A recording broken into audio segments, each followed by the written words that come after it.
Hello, everyone. It is 3 o'clock on my side, 4 o'clock wherever you are in Europe, and welcome to my live session. I'm just gonna go and stream it as well and go live at the same time on Instagram. Just give me a second. I have to manage everything on my own here, so I'm looking at like two screens basically to get that all set up. But we should be good to go, and it's all live now. All right, let's do that this way. Great, cool. Hello, how are we doing? I hope you guys are doing well. It is Sunday. It is 3 o'clock here in the UK where I'm based, and it is probably 4 o'clock where you are based right now. Or, of course, if you're living somewhere in America or somewhere else, it's a different time. But we are meeting every Sunday at 3 o'clock English time or 4 o'clock CET time to have a chat, a 20-minute chat, have a cup of tea, a water, and just talk through the skincare industry, the beauty industry, skincare ingredients, what's happening, new regulations, new changes, like ingredients that are being launched and you might have questions about. Sometimes I will also do like gua sha session, like I think the very first time I did a gua sha session in terms of like for tired and puffy eyes. So if that's something of interest, I'll continue and introduce that as well again.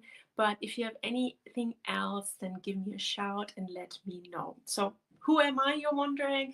I'm Sarah. I'm the CEO and founder of Naya, and I'm the chief ingredient nerd here at Naya. I love ingredients and do a lot of research into it, what actual ingredients are coming into our products, because if it's not adding value, it's not getting into the formulations. But let's start. So last week, I actually talked about hydration and how you're adding hydration into your skincare routine. So I forgot last time to show you the mister I have.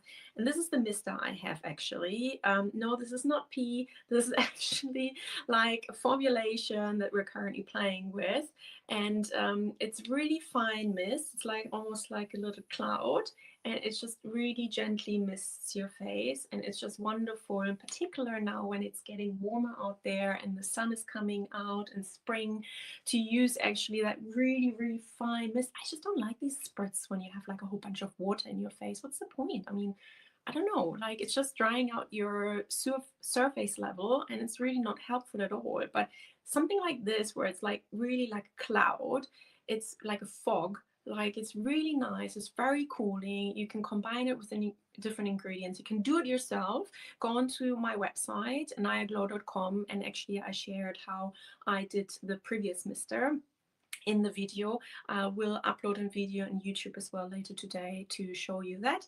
And like I said, it's just wonderful. It's like really cooling, really nice. It's just great. I mean, I love it. It's in my handbag. My partner makes fun of me, but that's okay. So skincare mistakes is the topic today that we're gonna talk about. So that's due to the fact, just simply, there is a lot of information being shared, and sometimes I just want to curl up like a little fetus into the corner when I read some of the stuff, and I'm just wondering, hopefully no one else sees this.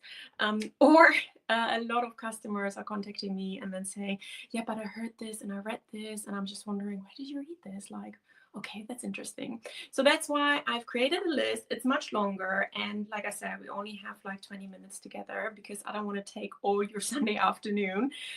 But the list is a little longer. So let's see where we get to. And I'm just going to pass through it. And I think I'm just going to start with some of the mistakes where I think they're quite key or quite crucial to kind of look at, and why maybe one should avoid them. So if you have any questions, leave me a comment, drop me a note. I'll see it. So that's why I always sometimes look up to the side, because like I said, I'm managing this all myself. So I have to look at the screen as well if someone's leaving a question or a comment. So let's start. A lot of times people are contacting me and telling me, yeah, I'm using this and I'm using this and I'm using this and I'm using this. I'm using like an exfoliator toner, exfoliating serum, like a moisturizer, an occlusive, like baby diaper cream and whatnot, and putting it all on your face. And then I'm typically asking them, so what do you actually want to achieve? And 9 times out of 10, they're saying, not age.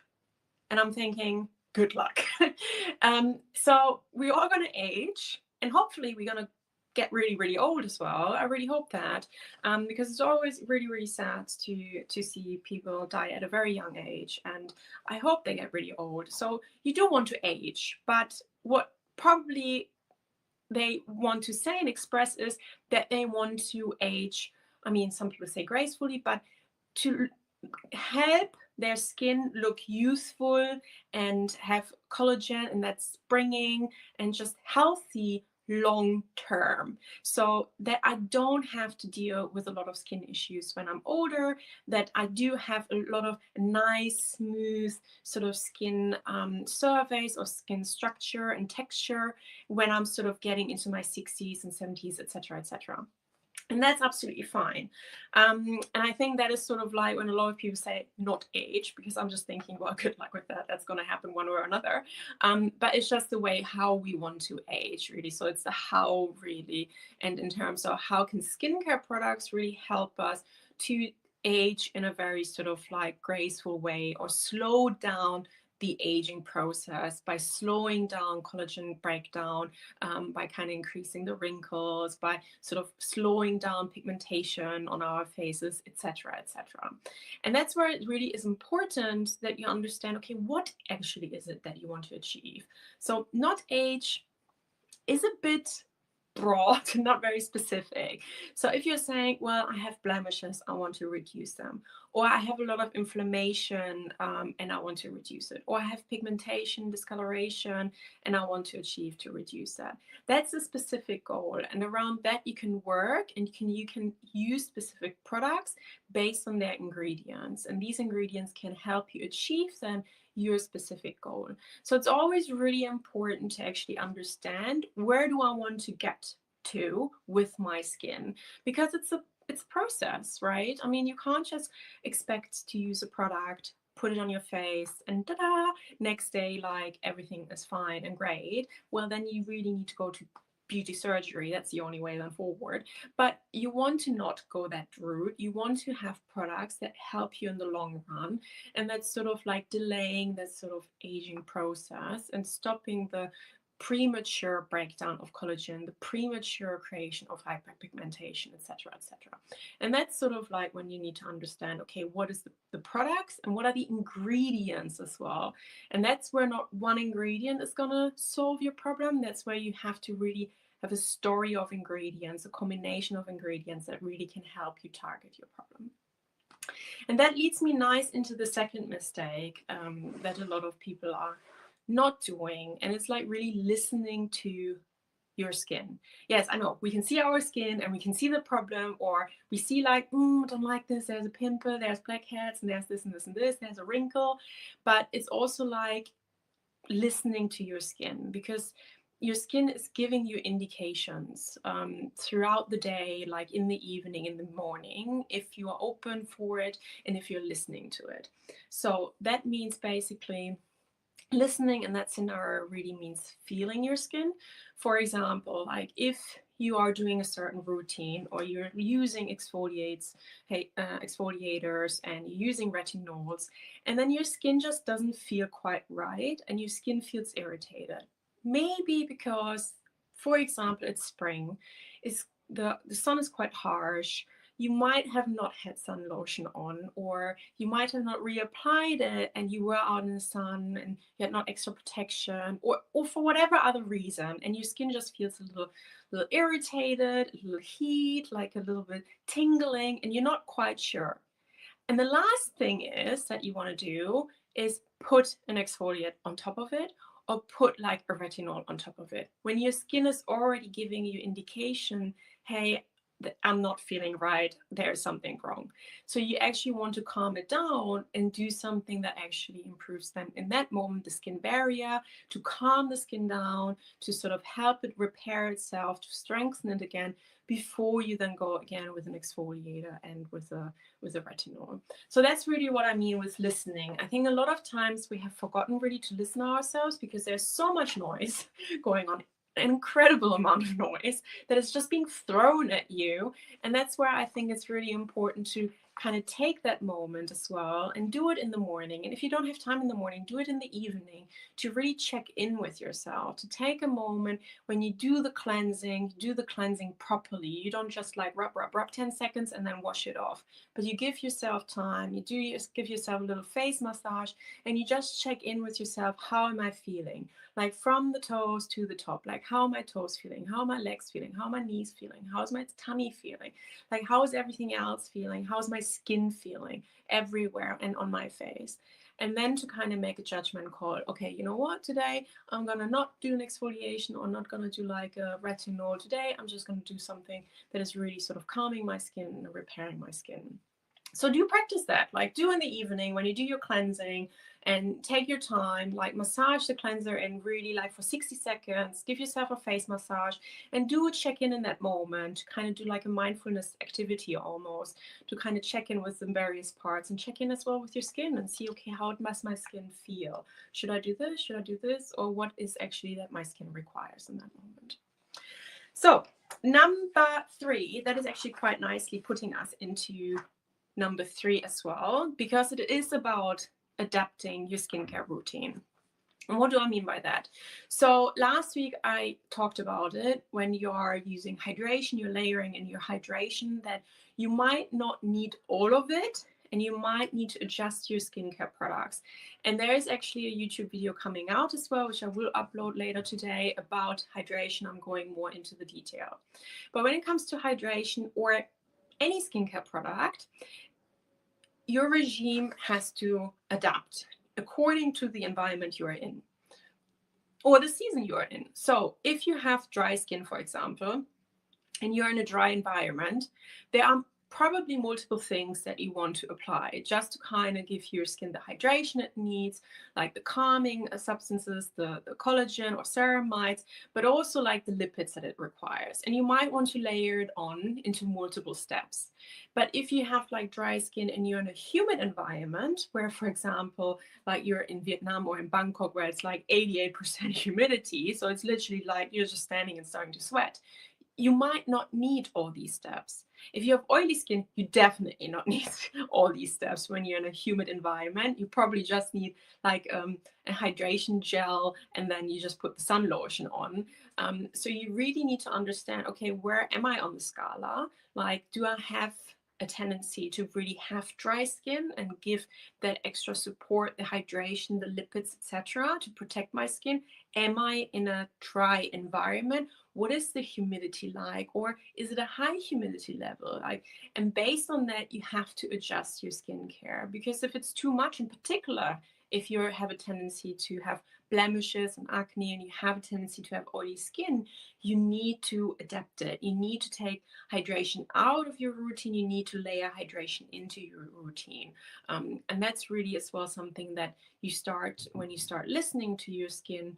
You become more aware of it, and you become more aware as well of your environment, and you start feeling as well, okay, you know what, I need a little bit more hydration, or I need a little bit more lipids. And instead of then running out and getting your next moisturizer, a lot of time what I do is like, I don't have it here right now, but what I do is like I use my day cream and then I just drop in a few drops of the Cacao Beauty oil or the Everyday Face oil, mix it in the palm of my hands and apply it. That's the easiest way to add lipids into your skincare regime without having to run out again and test 1,000,001, exaggerating, products to find actually the right product for you. So it's the easiest way in that sense to just use the day cream, put a few drops of your favorite face oil, and then just mix it in the palm of your hand and then apply it.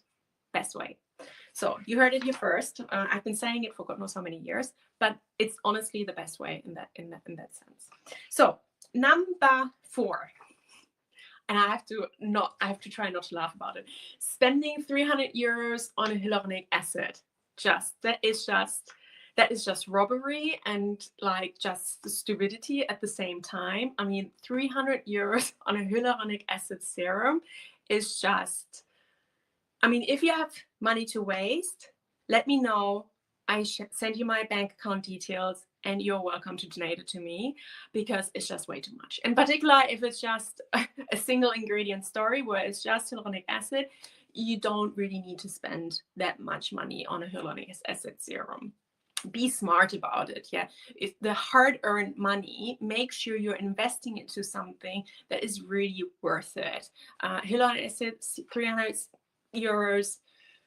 Yeah, let's move on to the next one. The next one is go slow and steady. And I think this is becoming really important. Particular, some of you might have heard of it, some of you might have not heard of it, with the new cosmetic regulations that are coming in. So they were meant to go out actually last year, so 2023 in Q4, but it has been delayed to Q1 2024, so this year.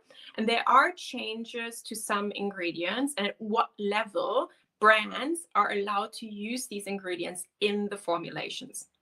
So one of them is retinol. Of course, a lot of brands that are not using retinol and are using Bakuchiol are now slaughtering retinol. We always knew it, it's horrible, it's awful, blah, blah, blah. No. The thing is, if you go slow and steady with certain ingredients, you can use them, but you just need to know how.